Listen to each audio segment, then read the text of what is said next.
Welcome to Forgotten Civilizations, where we uncover the lost worlds and hidden histories buried beneath the soil of the Americas.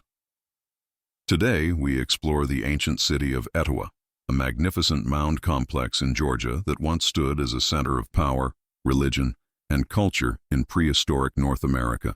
Discovery and the world of the mound builders. On the banks of the Etowah River in northwestern Georgia lies one of the most impressive remnants of the Mississippian civilization, the Etowah Indian Mounds. These vast earthworks are not merely piles of soil, but the architectural expression of an advanced society that thrived long before European contact. Spanning nearly 60 acres, the Etowah site contains 6 major mounds, a large central plaza, defensive walls, and evidence of residential areas. The site dates primarily from 1000 to 1550 AD, representing one of the most sophisticated mound-building cultures in the southeastern United States. When European settlers first discovered the site in the 1800s, they were astonished by its scale and symmetry. Many early explorers and antiquarians could not believe that Native Americans had built such monumental structures. They speculated wildly about lost races and vanished builders. But modern archaeology has revealed the truth. Etowah was built by the ancestors of the Muscogee Creek and related peoples, Native Americans who developed a complex, urbanized society centuries before Columbus. The Mississippian culture, of which Etowah was a major regional capital, spread across much of what is now the southeastern and midwestern United States. Its cities, marked by large platform mounds and central plazas, were centers of political and spiritual life. Etowah's strategic location along the river gave it access to fertile farmland, trade routes, and rich natural resources. It was both a ceremonial hub and a thriving community. Each of Etowah's mounds served a specific function. The largest, Mound A, rises more than 60 feet and likely supported the residence or temple of the ruling chief. Mound B, slightly smaller, may have served religious or administrative purposes. Mound C is a burial mound containing some of the most significant artifacts ever discovered in the southeastern United States. Surrounding these mounds were the homes of the common people, wooden structures with thatched roofs, built in neat rows around the central plaza. The community was enclosed by a massive wooden palisade wall, reinforced by a deep ditch, evidence that defense and security were important to Etowah's people. Life in Etowah was not simple village existence. It was an organized urban society with hierarchy, artisans, farmers, warriors, and religious elites. The people cultivated corn, beans, and squash, the 3 sisters of indigenous agriculture, which sustained large populations. Archaeological excavations have revealed a high degree of craftsmanship. Artisans at Etowah produced beautiful pottery, stone tools, and copper ornaments using materials imported from distant regions. Seashells from the Gulf of Mexico, mica from the Appalachians, and copper from the Great Lakes.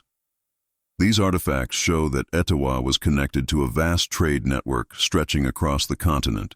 But beyond trade and agriculture, Etowah's people expressed themselves through art and ceremony.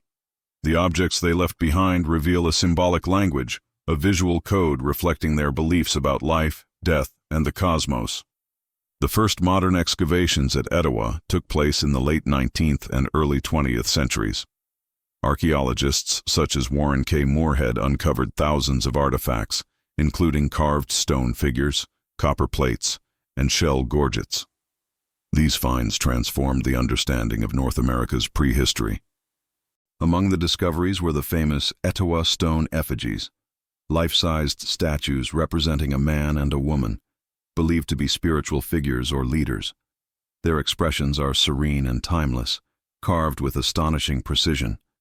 They stand today as silent witnesses to a world that valued beauty, balance, and power. Etowah's importance lies not only in its size but in its symbolism. The city was built according to sacred geometry, its mounds aligned with cardinal directions, its plaza a mirror of cosmic order. Every mound, every post, every ceremony was part of a living religious landscape. The mounds themselves were bridges between these realms, sacred mountains linking earth to the heavens. The chiefs and priests who lived atop them were mediators between human and divine forces. Even in its ruins, Etowah captures the imagination. Standing atop Mound A today, one can look across the river valley and imagine a bustling city alive with ceremony. Dancers circling fires, priests burning incense, and warriors returning from battle beneath banners of feathers and copper. Etowah was not merely a settlement, it was a statement. A declaration that its people understood the land, the sky, and their place within both. And as we move deeper into their world, we uncover how these ancient Americans lived, worshipped, and ruled with a sophistication that challenges everything we once thought we knew about pre-Columbian North America. Architecture, daily life, and the structure of Etowah society. By the year 1100 AD, the city of Etowah had become one of the most organized and prosperous centers in the Mississippian world. Its architecture reflected not only the intelligence of its builders, but also the deep spiritual order that shaped every part of their lives. The city was arranged with careful precision, its design both functional and symbolic. At the heart of Etowah stood a vast central plaza, nearly the size of a modern football field.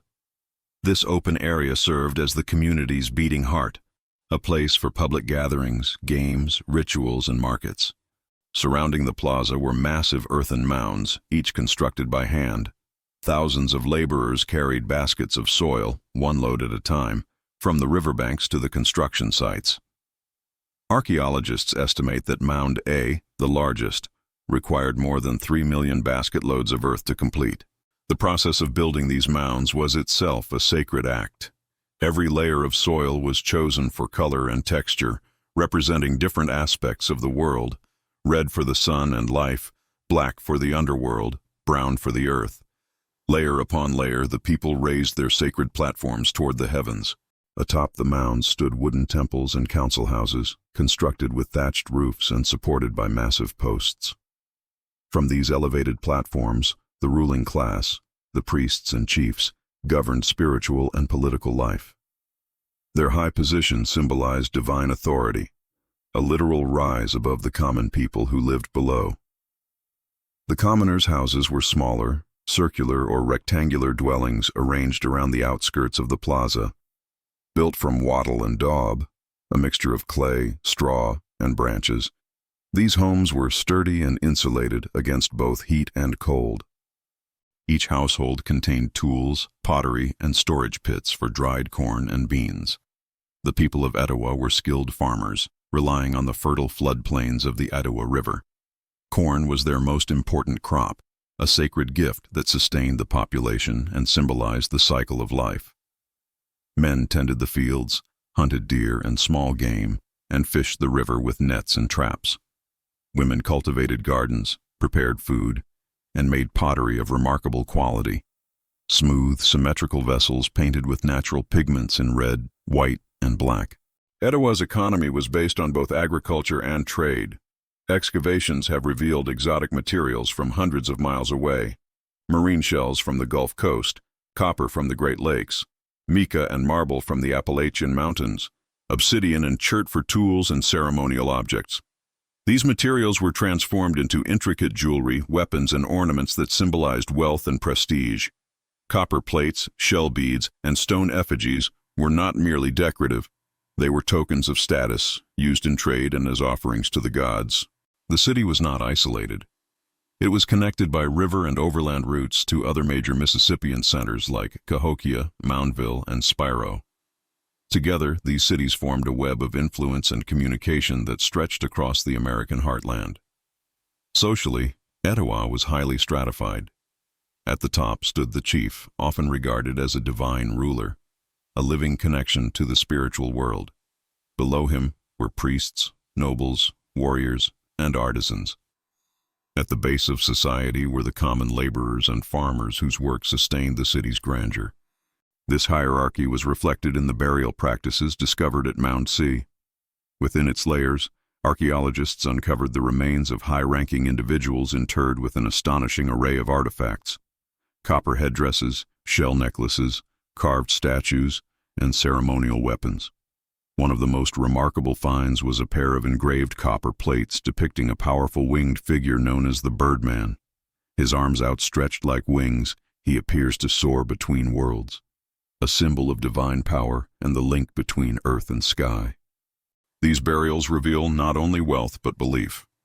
Each item placed beside the deceased had meaning, a guide for the journey into the spiritual world. The care and artistry devoted to these graves show how deeply the Etowah people respected their leaders and ancestors. Daily life in Etowah also included recreation and competition.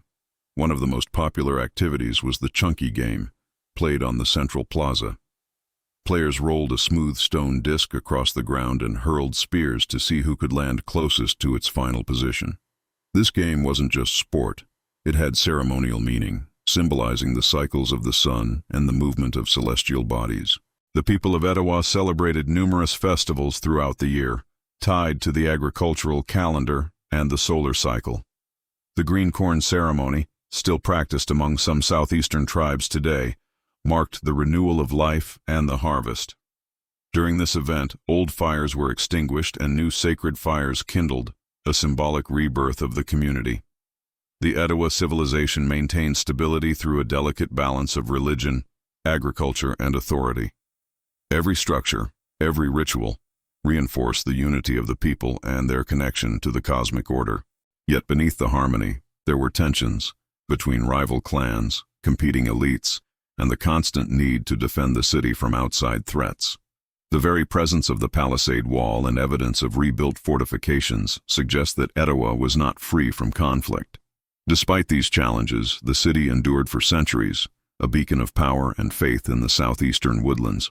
The monumental architecture, precise planning, and sophisticated art all speak to a people who viewed their city as a reflection of the universe itself, ordered, sacred, and alive. Etowah's mounds still rise from the Georgia landscape today, silent and solemn, reminders of a society that mastered both the material and the spiritual. Each mound was a message to the sky, a declaration of identity, power, and faith. As we move deeper into Etowah's story, we uncover not only how they lived, but why they built. In their temples, carvings, and rituals, we begin to see the worldview that defined their existence, a vision of balance between earth and heaven, humans and gods. Religion, rituals, and the symbols of power in Etowah. Religion was the foundation upon which the entire Etowah civilization was built. Every mound, every structure, every gathering served a deeper spiritual purpose, to maintain harmony between the earthly realm and the divine world above. The people of Etowah believed in a three-tiered universe, an idea shared by many Mississippian cultures. The upper world represented order, light, and celestial power. The middle world was the realm of humans, balanced between creation and decay. And the lower world was a shadowed domain of water, chaos, and transformation. The priests and chiefs who ruled Etowah claimed authority as mediators between these realms. They weren't merely political leaders. They were spiritual guardians who ensured the balance of cosmic forces.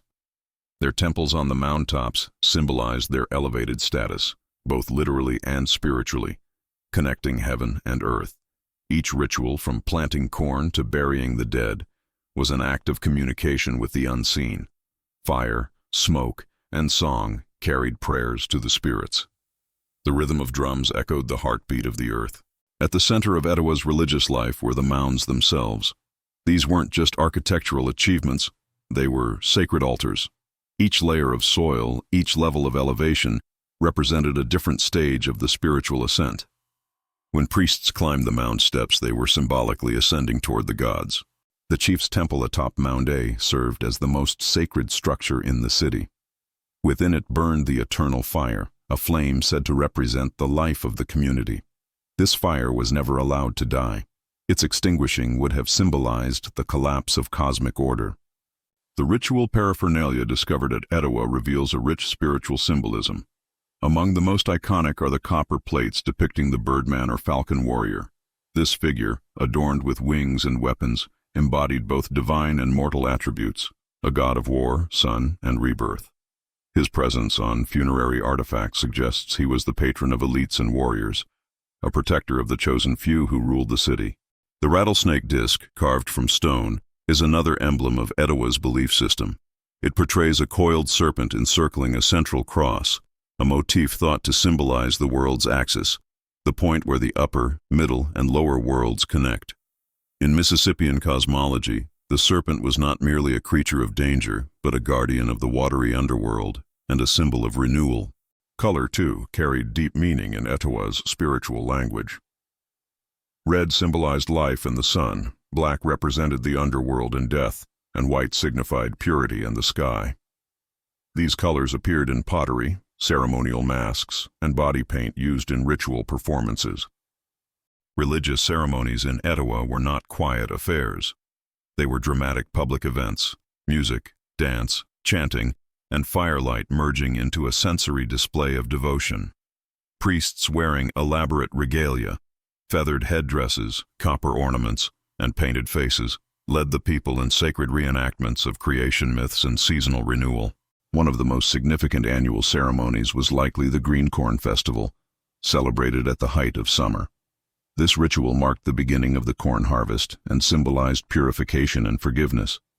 Before the first corn was eaten, the people fasted, cleansed themselves in water, and renewed their spiritual vows. It was a time of reconciliation, when old disputes were forgiven and the community began anew. At such gatherings, the chief would appear before the people, radiating authority and divine favor. His power was reinforced not just by words, but by spectacle. His presence elevated on the mound, his garments glimmering in the sun, his every movement watched by hundreds below. This theatrical display reminded all that the leader was not merely a man, but the living embodiment of the sacred order. The priestly class maintained control over knowledge, ceremony, and symbols. They were astronomers, calendar keepers, and interpreters of omens. By observing the sun's position at sunrise and sunset, they tracked the seasons and marked times for planting, harvesting, and ritual. Archaeological studies have shown that the Etowah Mounds align with certain solar and lunar events, a testament to the builder's astronomical understanding. The alignment of the mounds suggests a ritual landscape where architecture itself was an act of worship.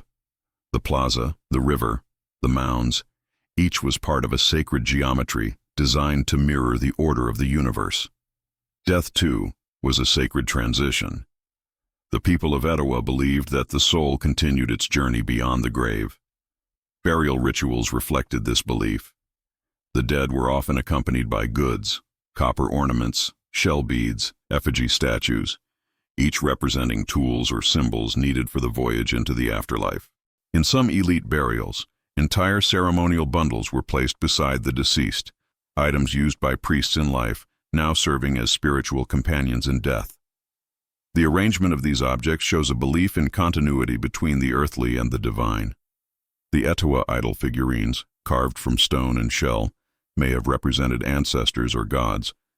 Their stylized features, wide eyes, and solemn expressions convey both humanity and otherworldliness. Through them, the people could commune with the spirits of their forebears, protectors who continued to watch over the living. Fire, water, and earth formed the triad of sacred elements in Etowah's cosmology. Fire represented the sun and spirit, water, the underworld and rebirth, and earth, the realm of life and fertility. Many rituals likely involved combinations of these forces, bathing in the river for purification, lighting fires for prayer, and using earth in burial ceremonies. Even warfare carried religious meaning.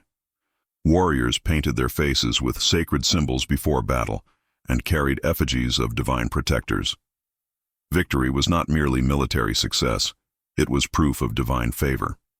Defeat, conversely, signaled a loss of cosmic balance that demanded purification through ceremony. The city's sacred power radiated outward, influencing smaller settlements across the region. Pilgrims and traders likely traveled to Etowah for festivals, offerings, and alliances, making it a spiritual capital of the southeastern woodlands. But power built on faith is also fragile. Over time, as rival factions vied for control and resources became strained, the spiritual unity that held Etowah together began to fracture. The rituals continued, but their meaning may have started to fade, replaced by political ambition and unrest. As the sun set over the mounds, the eternal fire still burned. but shadows were growing at the edge of Etowah's world. Conflict, decline, and the mysterious abandonment of Etowah. By the early 1300s, the once glorious city of Etowah stood at the height of its influence. Its mounds rose proudly above the river valley, its temples gleamed with sacred fires, and its chiefs commanded both respect and fear across the region. Yet beneath this surface of order and ceremony, cracks had begun to appear, cracks that would soon widen into a collapse no one could stop. Archaeological evidence paints a picture of a civilization that faced conflict and instability. Around this time, Etowah's wooden palisade was rebuilt several times, a clear sign of repeated threats. The people fortified their city with sharpened timbers and defensive towers. The presence of arrowheads embedded in the soil and burned structures suggests that Etowah endured violent attacks, possibly from rival chiefdoms nearby. The southeastern region of North America during this era was not peaceful. Dozens of powerful Mississippian chiefdoms competed for dominance, controlling trade routes, resources, and spiritual authority. Etowah's position along the Etowah River made it both prosperous and vulnerable. Control of this city meant control over trade flowing between the mountains and the coastal plains. Some scholars believe Etowah's fall may have been linked to a rival power from the north, perhaps a coalition of emerging centers along the Tennessee River. Others suggest that internal strife, power struggles among the elite, tore the city apart from within. Whatever the cause, the archaeological layers tell a haunting story. Beneath the ruins of temples and homes, researchers have uncovered signs of destruction by fire. Ceremonial objects shattered, walls charred, and skeletons buried in haste all point to a sudden and violent end for the first phase of Etowah's greatness. After this period of destruction, the site appears to have been abandoned for decades, its mounds left silent and overgrown. But Etowah's story did not end there. In the late 1300s, the city experienced a remarkable rebirth. New groups arrived, rebuilding the temples, repopulating the plaza, and re-establishing the rituals of old. Yet the new rulers were not the same as those who came before. Their artifacts, pottery styles, burial customs, and trade goods show subtle but important differences. The revived Etowah may have been a second generation of Mississippian leadership, inheriting the ruins of a once mighty city and reshaping them for a new age. During this later period, Etowah once again flourished as a regional capital.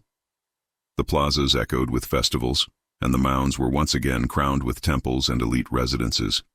But this resurgence was brief. By the mid-1500s, when Spanish explorers first entered the southeastern United States, Etowah had already fallen silent once more. The mounds stood deserted, the temples gone, the fires extinguished. The reasons for this second and final abandonment remain one of the great mysteries of American archaeology. Several factors may have converged to bring about the city's ultimate decline. One is environmental exhaustion. Centuries of intensive farming may have depleted the soil, forcing people to move in search of more fertile land. Another is climate change, the onset of the Little Ice Age, a period of cooler temperatures that disrupted agriculture and altered river systems across the continent. Social and spiritual collapse may have followed. As food shortages increased and political power waned, the people may have lost faith in their leaders, those same chiefs who claimed divine authority. When the promise of protection failed, so too did the belief in their sacred power. There is also the specter of foreign contact. While the Spanish explorers under Hernando de Soto did not record Etowah by name, they passed through the region in the 1540s, encountering powerful chiefdoms that could have been Etowah's cultural descendants. These encounters often brought violence and disease. European-born illnesses such as smallpox and influenza spread rapidly, decimating indigenous populations long before settlers arrived in large numbers. It is possible that by the time European eyes first gazed upon the Etowah River, the city's people had already scattered, victims not of conquest, but of invisible epidemics and internal disarray. Today the evidence speaks through fragments. The layers of burnt clay, broken pottery, and collapsed structures show a once thriving society that met a dramatic and uncertain fate. Yet amid the signs of destruction, there are also traces of resilience. Even after the city's fall, the descendants of Etowah's builders carried their traditions forward, their songs, ceremonies, and stories surviving in the oral histories of tribes such as the Creek and Cherokee. In their myths, there are echoes of Etowah's spiritual worldview, tales of sky beings, serpent guardians, and the eternal struggle between the upper and lower worlds. The memory of the mound builders lived on, transformed into legend. Etowah's decline was not an isolated event. Across the Mississippian world, from Cahokia in Illinois to Moundville in Alabama, the great cities began to fade between the 1300s and 1500s. Each experienced similar patterns of overexpansion, conflict, and eventual abandonment. It was as if a great cultural tide that had once swept across the continent had finally receded, leaving behind the silent monuments of its passing. For centuries afterward, the mounds stood untouched, their builders forgotten. European settlers who later stumbled upon them could not believe that such structures were built by Native Americans. Some speculated that they were the work of a lost race, perhaps the descendants of Atlantis or migrants from the Old World. It wasn't until modern archaeology took root in the 19th and 20th centuries that the truth began to emerge, that these mounds were the work of complex, organized, and deeply spiritual indigenous societies that flourished long before the first European colonies appeared. The mystery of Etowah's abandonment still lingers. Was it war? Was it famine? Was it spiritual collapse? Perhaps it was all of these, converging to end an age. The silence that followed would last for centuries, but the earth remembers. Beneath the soil, the stories of Etowah's rise and fall remain written in clay and bone. As the sun set on the Etowah River for the last time, the fires in the temple extinguished, and the chants of the priests faded into memory. But even in death, the city refused to disappear.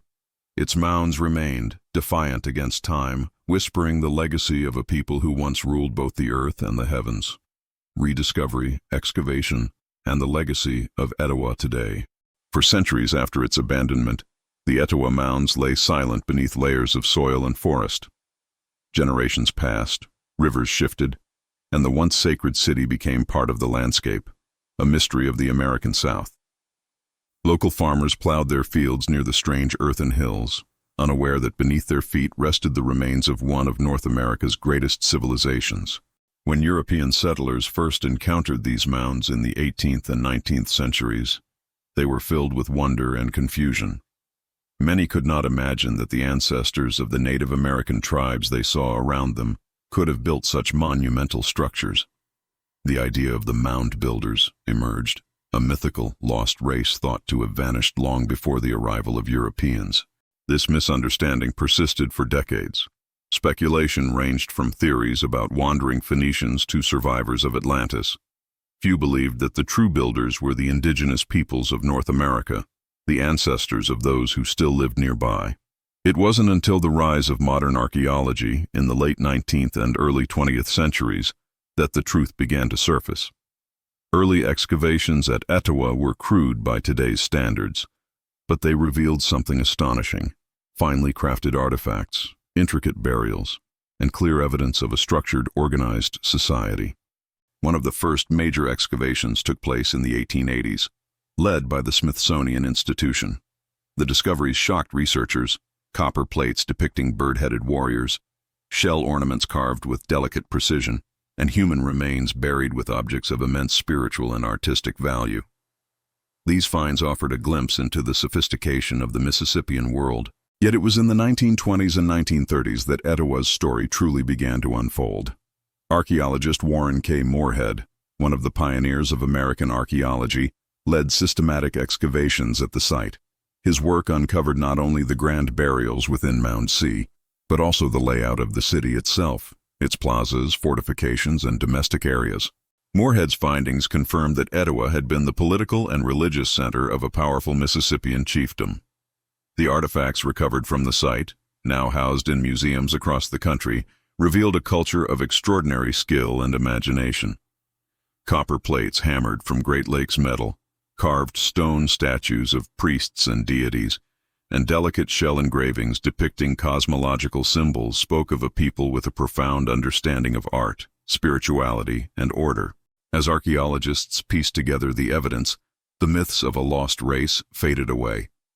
It became clear that the Etowah Mounds were the work of Native American ancestors, likely related to the Muskogee, Creek, and other southeastern tribes. Oral traditions among these groups tell of mound cities, sacred fires, and ancestral beings who lived in harmony with the cosmos. The Etowah site soon gained recognition as one of the best-preserved Mississippian mound complexes in the United States. Covering over 50 acres and including 6 mounds, a central plaza, and defensive ditches, it offered an unparalleled window into a vanished world. But archaeology also raised new questions. What had truly caused Etowah's final abandonment? Why did such a complex society disappear so suddenly? And how much of its legacy survived in the cultures that followed? Over the past few decades, new technologies, from ground-penetrating radar to radiocarbon dating, have offered fresh insights. Scientists can now map structures buried beneath the surface without disturbing them, revealing long-forgotten buildings, pathways, and ceremonial spaces. Each discovery adds another piece to the puzzle of how the city once lived and breathed. What emerges is a portrait of a people who were neither primitive nor isolated. The inhabitants of Etowah were engineers, artists, astronomers, and theologians, masters of their environment who built a civilization as sophisticated in its symbolism as any in the ancient world. Their worldview, one of balance between earth and sky, order and chaos, continues to resonate today. Many of the tribes descended from Mississippian ancestors still preserve elements of this philosophy in their spiritual practices and oral histories. Etowah's rediscovery has also forced modern America to confront an uncomfortable truth, that the continent's history did not begin with European arrival. Long before the founding of cities like Boston or New York, the valleys of the Southeast were home to societies that built monumental architecture, governed through complex systems, and engaged in continent-wide trade networks. Today, the Etowah Indian Mounds Historic Site, near Cartersville, Georgia, stands as both an archaeological treasure and a sacred landscape. Visitors can climb the Great Mounds, walk the ancient plaza, and stand where priests once watched the sunrise to mark the turning of the seasons. Interpretive centers display the artifacts, copper effigies, shell gorgets, and ceremonial masks that speak of a civilization both human and divine. Yet for the descendant communities, Etowah is not merely a relic of the past. It remains a living symbol, a reminder of endurance, creativity, and spiritual depth. Ceremonies and cultural gatherings sometimes return to the site, reaffirming the sacred connection between people and place that has endured for over 1,000 years. The story of Etowah also reminds us of how fragile civilizations can be. Great cities rise and fall, but their spirit can endure in memory, language, and the earth itself. The mounds are more than piles of dirt. They are archives of human experience, encoded in clay and stone, waiting for those willing to listen. As the sun sets over the Etowah River today, it casts long shadows over the mounds. The same shadows that once fell upon the faces of priests, warriors, and builders. The eternal flame may be gone, but the legacy still burns quietly in the hearts of those who seek to understand America's ancient past. Etowah's story, once buried beneath centuries of silence, has returned to light. It tells us that the history of this land is far older, deeper, and more complex than we were ever taught. It reminds us that before there was a United States, before Columbus, before written records, there were cities, nations, and people who dreamed, built, worshipped, and ruled. The mounds stand as their message to time, a message carved not in words, but in earth. Etowah endures. You've been watching Forgotten Civilizations, where we uncover the lost stories buried beneath American soil. If you enjoyed exploring the mysteries of Etowah, don't forget to like, subscribe, and share to help keep ancient history alive. New episodes every week in uncovering the untold past of the Americas.